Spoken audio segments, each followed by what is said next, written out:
Pour honorer la mémoire de nos ancêtres, on met des fleurs, on marche, on chante et surtout, on met en lumière leur nom, prénom et matricule grâce à des stèles. Ce que vous voyez ici, c'est l'emplacement de l'une de nos stèles portant 213 noms. Nous constatons avec douleur qu'elle a été retirée sans qu'on ait été prévenu. Pourtant, elle nous réunit tous les ans pour plusieurs occasions telles que la Toussaint, mais surtout pour la journée du 23 mai où elle était mise à l'honneur.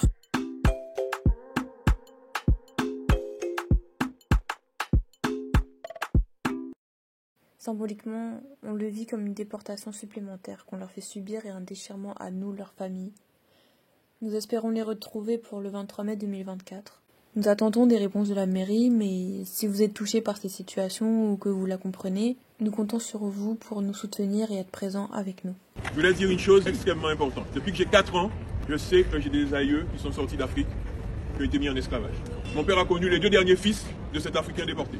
Nous arrivons ici, étudiants, puis travailleurs, et que nous comprenons qu'il y a une question mémorielle posée autour de la question de l'esclavage colonial, nous nous mobilisons. Nous avons retrouvé 230 000 de ces personnes qui ont été mises en esclavage. Parmi elles, 15% ont vécu la traite négrière, dont mon aïeul, dont le nom était gravé sur cette stèle, est gravé sur cette stèle. En fait, ce que j'ai envie de dire, c'est qu'il y a une faute symbolique majeure.